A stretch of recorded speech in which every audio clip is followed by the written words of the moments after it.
Hello again. This is our seventh study looking to answer the question, who is Jesus, as we look at the book of Mark. And today we're going to study Mark 7, chapter 1 through to chapter 8, verse 21. So if you want to pause the video and read that section at this time, go ahead. And we'll be back in a few minutes. So Jesus has now been in public ministry for about 2.5 years.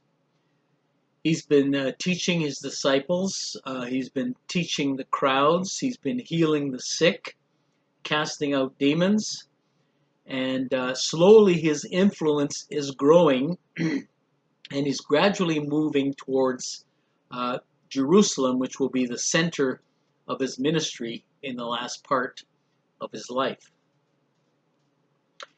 In our lesson next week, we will begin to shift, as in Mark's gospel and in Mark's focus, from who Jesus is, which we've been looking at over the number of weeks, to why Jesus came to earth. If you would read the Gospel of Luke, this is how Luke sums up the coming of Jesus in his gospel. For the Son of Man came to seek and to save the lost. And so we're going to learn more about that beginning next week. And today's lesson will continue to follow Jesus as he goes through his public ministry. Rejection to the teaching of Jesus by the religious leaders is now beginning to grow. And this rejection will reach its fullness when Jesus arrives in Jerusalem, and we'll see him beginning towards that journey next week. When he gets to Jerusalem, and the persecution, the rejection eventually gets to the point where they will crucify Jesus Christ on the cross. In Mark 7, Jesus is once again challenged by the Pharisees and the scribes and what's called the tradition of the elders. Now, the scribes were a small group of very committed, holy men who strictly adhered to the teaching of the tradition of the elders, and I'll mention what that is in a minute, and who were very focused on moral purity, wanting to be accepted by God, therefore seeking to be completely morally pure in their lifestyle. The Pharisees only associated with other Pharisees so that they would not become unclean by viewing or touching or being touched by anybody who was unclean. The scribes were those who interpreted the law of God, and they were also the lawyers of that day who would draw up legal contracts of different kinds. Now, the tradition of the elders really wasn't the oral law, which had over the years replaced in a very, very real way the law of God, the Torah. It had reinterpreted it in such a way and added layers and layers of legal commands to it so that you could barely see the law of God through that as you studied. They put a very heavy legalistic burden and a real sense of guilt upon the people who did not want to follow these 613 laws. They had taken the law of God and expanded it to such an extent as that. Jesus often opposed the teaching from the tradition of the elders because, like I say, it added to the law of God and put a very heavy legalistic burden upon the people, and a very great sense of guilt upon them. Jesus wanted to teach rather not the letter of the law, but the spirit of the law, and distill that really into love God with all your mind, with all your heart, with all your soul, and love your neighbor as yourself. And he also wanted to know that God was not primarily one coming to judge, but rather wanted to call them into a relationship with him. Certainly opposite to what the Pharisees believed and taught. So here in Mark 7, we see Jesus again in conflict with the Pharisees and the scribes. And this time it's over the washing of their hands and the dietary laws that the Pharisees and the scribes adhered to.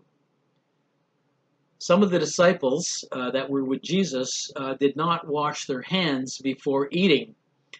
And so the Pharisees came up to Jesus, and charged the disciples with eating with what they called defiled hands, dirty hands, unclean hands. It wasn't so much a concern about germs, but rather with regard to moral purity before God. And this is how their thinking went, according to the tradition of the elders. Since the hands of the disciples had touched unholy things or unholy people, their unwashed hands made them unclean, unholy, defiled, is how they put it. And these defiled hands made the food they ate unclean, and therefore made them unclean before God. This is what the Pharisees believed. This is what they practiced. The Pharisees had a huge list of different laws for washing their hands and before eating, after eating, and in many other times, washing their cups, their plates, their utensils, washing the furniture that they would sit on, and so on. A number of laws to stay clean and purify anything that had come in touch with what was unclean or unholy.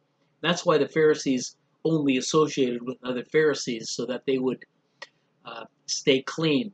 You could kind of say they felt that anything unclean was like the COVID virus, and they didn't want to even come close to it, and so they only stayed with one another and made sure that everything was super, super clean, so that it had not been defiled in any way. Their focus, of course, was very much on outward purity, and we'll see in a minute, not on a heart relationship with God at all. Well, Jesus responded to this accusation by the scribes and Pharisees with two arguments. First of all, Jesus called these Pharisees hypocrites, and he did that more than once in the Gospels in his teaching.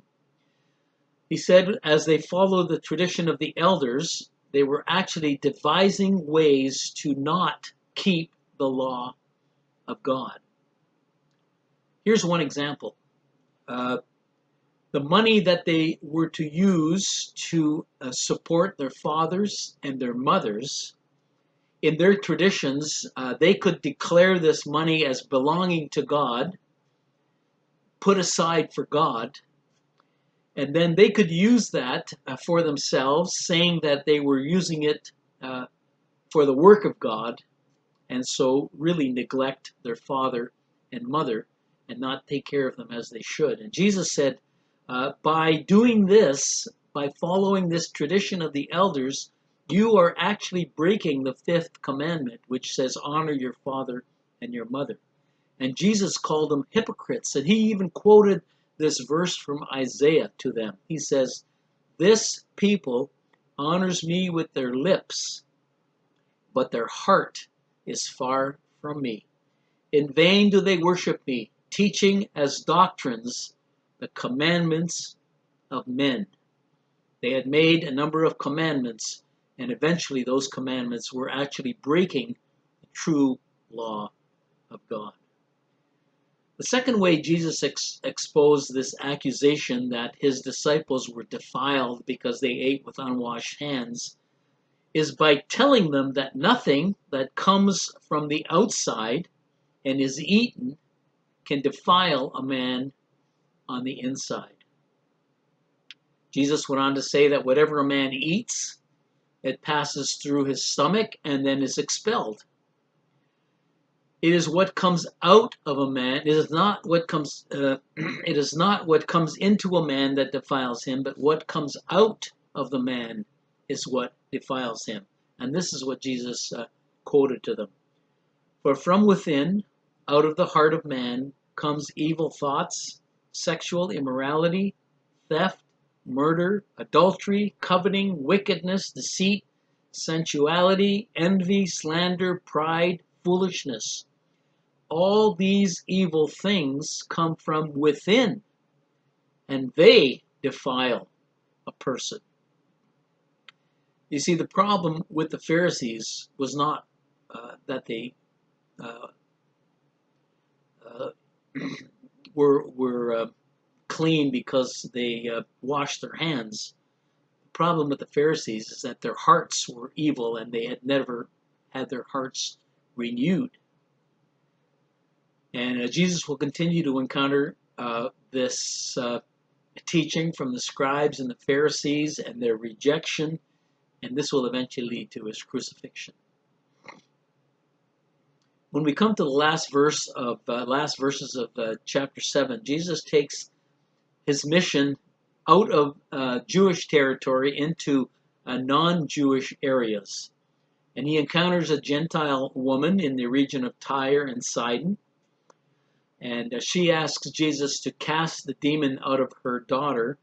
And Jesus, seeing her faith, responds to her faith and casts the demon out of her daughter. And then later on, Jesus heals a deaf man in the area of Decapolis. And this was the region where Jesus had met the man who was filled with the demon's legion and had cast the demons into the herd of pigs. And the people were afraid and they had asked Jesus to leave. But now they give him a favorable response, and he is able to heal this deaf man, this deaf and dumb man. And maybe this was because of the testimony of the demoniac who had gone back to his people and told them all the things that Jesus had done for them. In chapter 8, we find a second miracle of feeding of a crowd. We find a crowd that had been listening to Jesus' teaching for 3 days, and they didn't have any food left. And so Jesus feeds a crowd of 4,000 people with 7 loaves of bread and a few small fish. And in gathering the leftovers, they have 7 baskets full of leftovers after the crowd is satisfied. Jesus sends the crowd away, and the disciples then return to the western side of the lake, again to meet up with opposition from the Pharisees. This time the Pharisees ask Jesus to show them a proof that he's the Messiah and the one that was prophesied to come. Well, they've already heard about him, that they've seen miracles. They've heard of him healing, even raising a dead girl.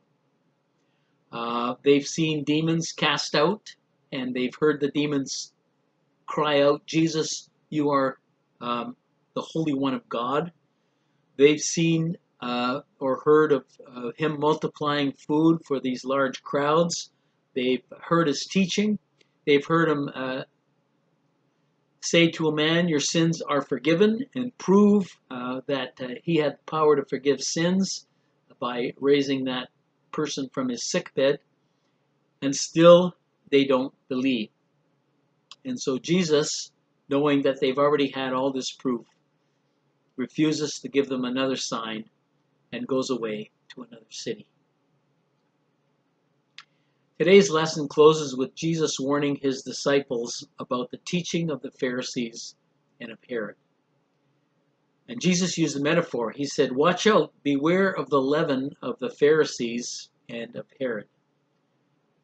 Now, the disciples did not understand what Jesus was talking about. They thought Jesus was talking about physical bread. They had just come from him multiplying the loaves and the fishes for the crowd of 4,000. But Jesus teaches them that he's talking about the hypocritical teaching of the Pharisees and the immoral and corrupt lifestyle of Herod. They were to watch out, the disciples were to watch out for false teaching and to be careful to live godly lives, not from the outside in, but from the inside out. And Jesus will teach them more about that as he goes along. Good advice here for all of us today.